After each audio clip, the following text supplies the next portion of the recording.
Pemirsa, unjuk rasa menolak perpanjangan PPKM di kantor Wali Kota Kendari, Sulawesi Tenggara ricuh. Massa yang tidak diizinkan masuk ke dalam kantor saling dorong dengan Satpol PP.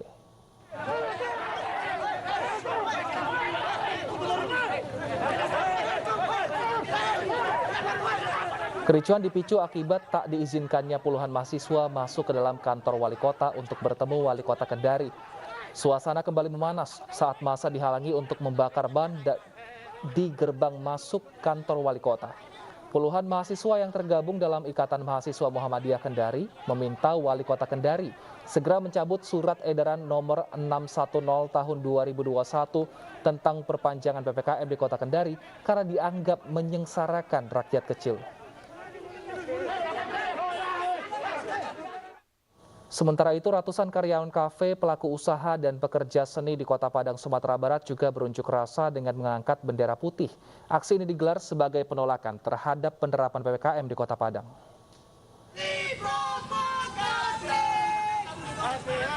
Sedikitnya 500 karyawan kafe, pelaku usaha, dan pekerja seni ini melakukan long march dari halaman Masjid Raya Sumbar menuju persimpangan Jalan Kawasan Jamria, Kecamatan Padang Barat, Kota Padang.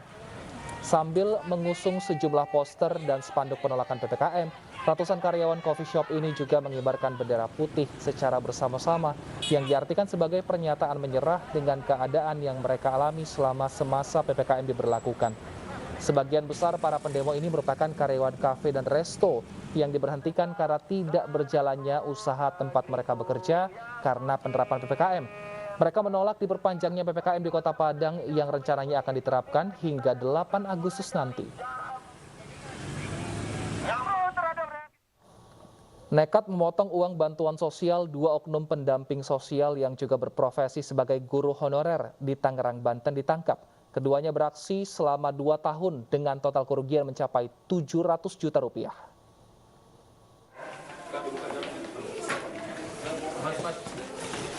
TS dan DKA, 2 oknum pendamping sosial dalam program Keluarga Harapan PKH, diamankan petugas. Keduanya yang juga guru honorer ini terbukti memotong uang bansos PKH milik 700 warga Kecamatan Tiga Raksa, Kabupaten Tangerang. Tak tanggung-tanggung, keduanya sudah beraksi sejak tahun 2018 hingga 2019 dengan total kerugian mencapai 700 juta rupiah. Modusnya, pelaku mengumpulkan kartu ATM warga, kemudian mencairkannya di bank. Oleh kedua tersangka ini, ATM-nya dia pegang atau diambil atau dikumpulkan. Kemudian kedua tersangka ini mengambil di ATM, lalu kedua tersangka ini memberikan hasil yang diambil itu tidak sesuai dengan apa yang diterima sebenarnya. Keduanya pun terancam 15 tahun penjara. Dari Kabupaten Tangerang, Banten, Aimarani, iNews melaporkan. Tidak hanya di Tangerang, pemirsa, pemotongan dana bansos juga terjadi di Depok, Jawa Barat. Seorang ketua RW diduga menyunat dana bantuan sosial untuk warga terdampak COVID-19. Ketua RW tersebut mengklaim memotong dana bansos Rp50.000 untuk memperbaiki ambulans.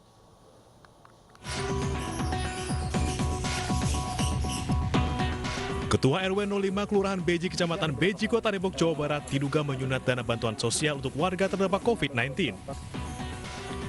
Dana bansos selama 2 bulan yang seharusnya Rp600.000 hanya dibagikan Rp550.000 per kepala keluarga. Sejumlah warga geram dan membagikan kasus ini ke media sosial hingga menjadi perbincangan warganet. Namun sang ketua RW Kuseri mengklaim tidak menyunat dana bansos. Potongan Rp50.000 digunakan sebagai donasi untuk memperbaiki ambulans. Untuk mengklarifikasi mengenai pemotongan, tidak ada pemotongan. Yang adanya itu penerima real Rp600.000. Sebelumnya kami sudah menyelesaikan lewat Pak RT, Bu RT, tolong kita nanti ada mohon bantuan untuk donasi ambulans kita yang rusak. Rusaknya itu turun mesin, ganti astrok, enting munjin juga kena, metal duduk, metal jalan, sekernya gitu kan, yang butuh uang Rp6.500.000 ya. Potongan Rp50.000 yang diambil ketua RW tidak diketahui seluruh warga. Hanya sebagian warga yang mengetahuinya dan mengaku sudah ikhlas. Namun sebagian lainnya menyayangkan hal ini. Dari Depok, Jawa Barat, Iyung Rizky, iNews melaporkan. Dana bansos warga terdampak COVID-19 di Depok, Jawa Barat diduga disunat. Untuk mengetahui perkembangannya, kita sudah terhubung dengan Lurah Beji, Pak Untung Setio. Selamat siang, Pak Untung. Selamat siang, Mas. Pak Untung, apakah Bapak tahu jika warga Bapak ternyata ada mendapatkan potongan, Pak, untuk dana bantuan sosialnya? Selama ini belum ada laporan ke saya langsung adanya pemotongan bansos. Baik, setelah adanya laporan ini dan juga viral di media sosial, apakah mulai terkuak nih, Pak, dan melapor kepada Bapak, Pak? Ya, informasi mengenai pemotongan bansos ini memang saya lihat di media bahwa di salah satu RW kami telah terjadi pemotongan uang bansos. Dan kami dari pihak pemerintah langsung ke lapangan untuk melakukan pengecekan apakah benar di wilayah RW 05 dilakukan pemotongan. Setelah beberapa kepala lingkungan menjelaskan kepada saya perintahkan kepada lingkungan bahwa di masa pandemi ini bantuan-bantuan sosial baik itu dari pusat maupun daerah agar diberikan secara langsung. Bagaimanapun juga bentuk sekecil apapun itu tidak diperbolehkan untuk dipotong. Baik itu kesepakatan, baik itu maupun uang lelah maupun uang ucapan terima kasih. Saya harap kepada Pak Lingkungan untuk mengembalikan seluruh dananya ke KPM. Dan alhamdulillah sudah dikembalikan. Begitu, Mas. Ada berapa dana yang dikembalikan, Pak? Totalnya? Hampir semuanya, Mas. Jadi total KPM yang ada di RW 05 yang menerima ada 231 KPM. Dan dipotong 50.000 untuk donasi dan semuanya sudah dikembalikan. Dikembalikan kepada warga yang seharusnya menerima ini ya, Pak ya? Iya, saya instruksikan untuk diterima langsung, tapi tidak mengumpulkan, secara door to door harus masuk ke KPM semuanya. Baik, tapi ini Ketua RW berkilah jika ternyata untuk memperbaiki ambulans, Pak. Seperti apa rupanya kondisi ambulans sehingga harus ada butuh dana perbaikan dan jika dihitung angkanya untuk 50.000 dari jumlah yang diberikan sumbangan dana bansos ini cukup besar. Ya, menurut informasi Ketua RW, memang di saat pandemi ini banyak kegiatan-kegiatan yang dipakai mobil ambulan dalam kegiatan wilayah musim. Banyaknya orang yang meninggal, Pak.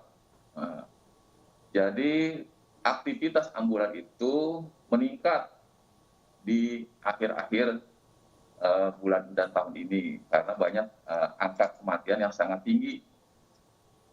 Kemungkinan pas kegiatan ini ada kerusakan-kerusakan yang harus diperbaiki. Itu menurut informasi dari Pak RW. Gitu. Baik. Tapi apakah selama ini ada memang dana operasional untuk ambulans dari pihak pemerintah daerah yang dilakukan untuk merawat ambulans ini, Pak? Belum ada, Pak. Belum ada. Baik. Nah, lalu bagaimana saat ini status dari Ketua RW, Pak? Masih menjabat atau sudah dicabut? Untuk saat ini masih menjabat, Pak. Kita melakukan pembinaan terhadap Pak RW ya mengenai kejadian bansos seperti ini. Agar hal ini tidak terulang kembali, Pak Untung, adakah posko atau mungkin nomor telepon yang dibagikan oleh Pak Lurah sendiri agar masyarakat jika hal ini kembali terjadi bisa langsung mengadu kepada Lurah, Pak? Iya, sebelumnya saya juga sudah menginformasikan ke beberapa warga.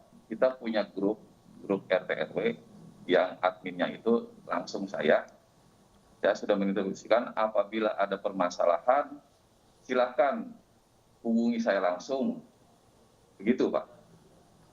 Baik, terima kasih Pak Untung Setio, Lurah Beji, atas informasinya. Kita harapkan agar semoga ini tidak terulang kembali. Terima kasih telah bergabung bersama kami di iNews Siang. Pemirsa, vaksinasi yang digelar di rumah tahanan membuat kehebohan karena napi bertato yang ternyata ini takut disuntik. Selengkapnya kami hadirkan usai jeda.